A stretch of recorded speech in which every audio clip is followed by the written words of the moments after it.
Greetings from the Jazz Cloud. I'm Richie Zellon, and today I bring you the second in a series of video tutorials entitled Standards for Jazz Guitar, in which I first teach you the single note melody and then show you how I harmonize each note and come up with a chord melody arrangement for a given standard. And for this second installment, I've selected a bebop standard called Lady Bird by Tadd Dameron. If you watched my previous lesson in this series, you'll recall that it was a 12-measure piece. Well, this one is just a tad longer, pun intended.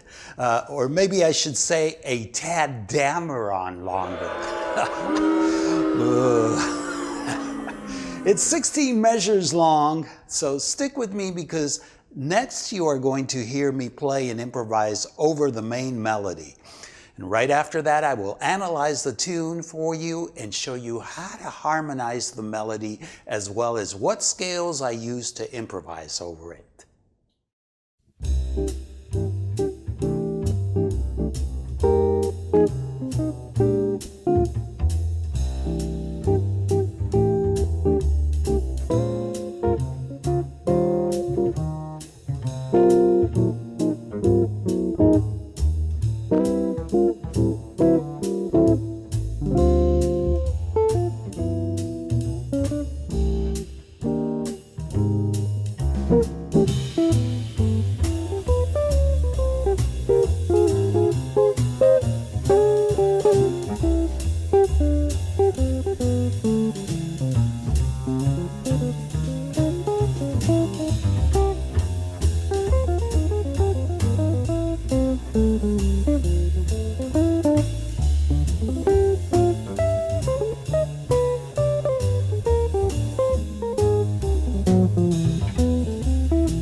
Welcome back to the Jazz Guitar channel. Before I begin, I just want to say that you can download a special set of files from my website for this lesson, which consists of a PDF with regular notation and tab, 2 MP3s, that is a backing track as well as one with the arrangement, and a band in a box file for those that have the software. And this is available from jazzguitar.richiezellon.com. And you will find a link in the info section down below. So let's begin by analyzing the harmony to Lady Bird in 4-measure segments as I initially teach you the melody. And this information will then serve to show you how to place a chord underneath each melody note. And first let me say that this tune is in the key of C major. And for those of you who have never been exposed to a harmonic analysis, what I'm going to do here is label each chord with Roman numerals and explain its function within the tonality. And so you can better understand the short recurring progressions known as harmonic cadences. I will show you simultaneously how they progress through the cycle of descending fifths in this chart. So we start out with a C6-9 for the first 2 measures. This is the one chord and traditionally uses a natural major scale or Ionian mode. No major 7 here. The 3rd and 4th measures contain what is known as a double function cadence. So pay close attention to what I'm going to point out here because this is intricate yet very interesting. At first glance, you'll notice that the F minor and the B flat dominant form a 2-5. In C, the diatonic or primary 2-5 is comprised of D minor 7 and G7. So it's definitely not that. Secondary 2/5s resolve a perfect fifth down to chords other than the root. However, it's not a secondary 2/5 because it would have to resolve a perfect fifth down to E flat in the fifth measure. Instead, we have a C there. So it is really functioning as a substitute 2/5 of the 6. And unlike a secondary dominant, a substitute dominant always resolves a half step down to its target. In this case, B flat 7 would need to resolve to A minor, but instead it is followed by the 1 chord. How is this possible, you might ask? Well, it's known as a deceptive resolution. And what is going on here, and the reason it works so well is because C major is the major relative of A minor. So the original resolution has been substituted with its relative, which has the same notes and function. Now, I mentioned it's a dual function chord. The second function becomes evident by analyzing its chords as modal interchange, which is when we borrow chords from the parallel minor tonality. In this case, the F minor 7 is the 4 minor of the natural minor or Aeolian mode, while the B flat 7 is its flat 7 dominant, and they would use the Dorian and Mixolydian respectively, although the B flat 7 can also use the Lydian dominant scale, Lydian flat 7. So I'm going to go ahead and play these 4 measures. And it's very important that we use this fingering because it will later allow us to place the proper chord structures underneath. We're starting up here in 7th position with my middle finger, and it goes like this.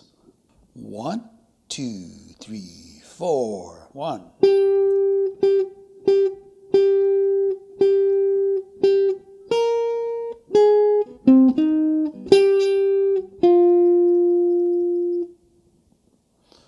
Okay, so I'm starting here on the first measure and harmonizing the 5th of this C 6/9.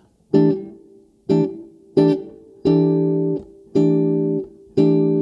I'm moving over to F minor 7, and this is the 11th of the chord.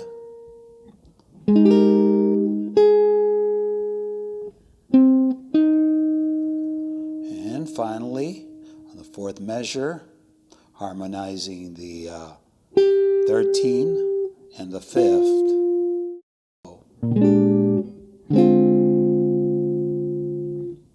So,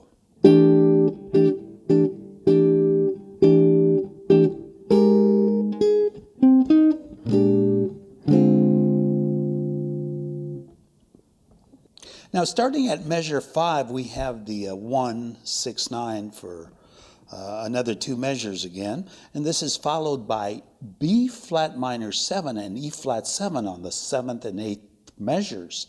This is clearly the secondary 2/5 of the flat 6 major 7. And we can see that it in fact resolves to the A flat major 7 in measure 9. Again, we use the Dorian and Mixolydian for this 2/5. And let me play these 4 measures. And again, we're here in 7th position. 1, 2, 3, 4, 1.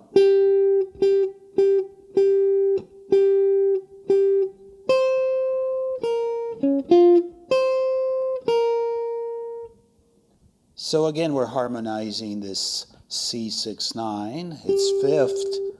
With the same voicing as we did previously.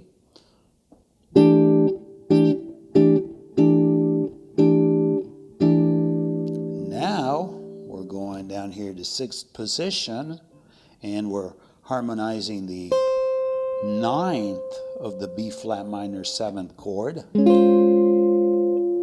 That's your 1, flat 3, 5, And then we're harmonizing the 13 here with our pinky for the E flat 7th chord, and it's going down to the 5th. So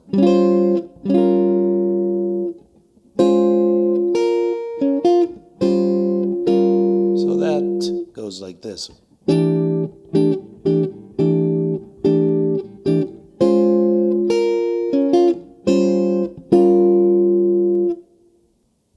On the 9th and 10th measures, we have the flat 6 major 7, which is modal interchange from the parallel natural minor tonality. This would use an A flat Lydian for improvisation. And the 11th and 12th measure are taken up by the secondary 2/5 of the 5. That is, D7 resolves to G7, which we see in the 14th measure. The D minor 7 in the 13th measure is simply an appended 2 minor chord, as are all 2 minor chords, which are added simply to create motion. Resolution takes place when a dominant resolves a perfect 5th down, and this is what establishes a sense of tonality. 2 minor chords have a subdominant function and are more like helper chords, as I said, to add motion and added color to the progression. As a matter of fact, if I were to eliminate all the 2 minor 7th chords here and just play the dominants in their place, the tune would still work. Furthermore, if you ever want to simplify a tune, that's one way of doing it. Although you'll, in essence, be de-jazzifying it. There's a new word. So having said that, let me play measures 9 through 12. And I'm here in 3rd position. 1, 2, 3, 4.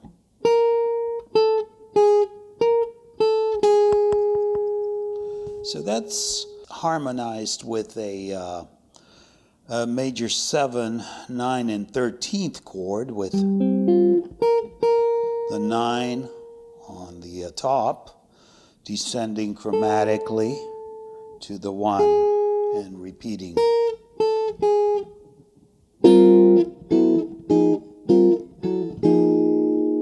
Then we go to the A minor here in 5th position.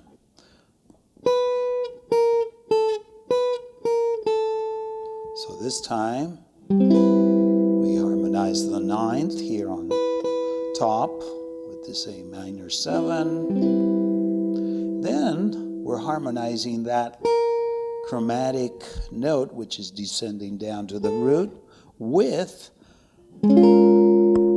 a B flat minor 7 chord. And taking it half step down to an A minor 7 chord. So, and finally, the D7, this becomes the 13th, chromatically down to the 5. We're harmonizing it with an E flat 7, 9 here, with the 5 on top, the 5th, and half step down to D7. So this whole section, starting with the A flat, 1.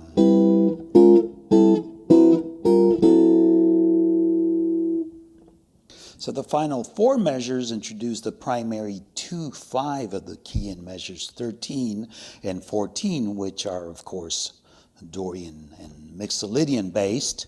And then we have a turnaround comprised of 3 modal interchange chords, all of which employ the Lydian mode. The C major 7 or 1 chord is followed by an E flat major 7, which is the flat 3 major 7, then A flat major 7, which is the flat 6 major 7, and finally the D flat major 7, which is the flat 2 major 7. And these 3 chords are all derived from the parallel natural minor. The D flat major 7, like I explained in the previous lesson when I did solar, is acquired from the parallel minor tonality by simply lowering the root of the 2 minor 7 flat 5 a half step down. And having said that, let me just play the melody for these final 4 measures. 1, 2, 3, 4.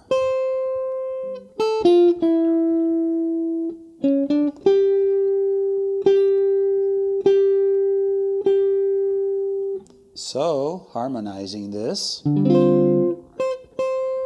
This is the flatted 7 of this D minor 7, built in fourths. 5, flat 3.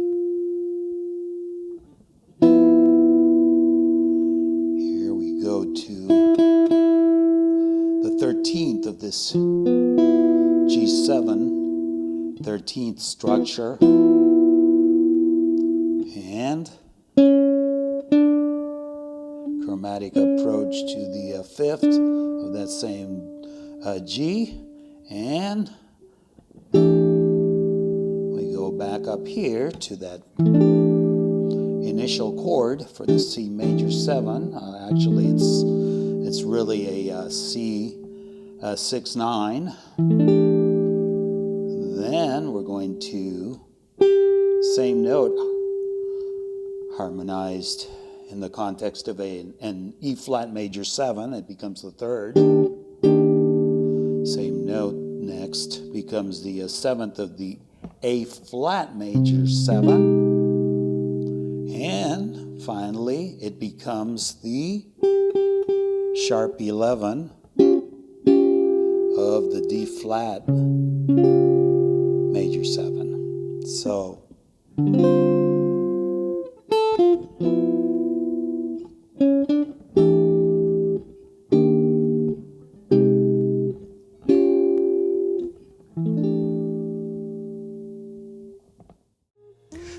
I hope you've been able to learn some new stuff here.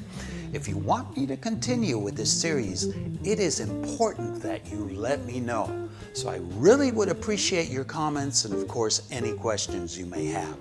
Also, if this is your first time and you've enjoyed this lesson, please be sure to subscribe and don't forget to click on the notification bell icon so you will be notified of all my upcoming lessons. Thanks for watching. Hasta la vista.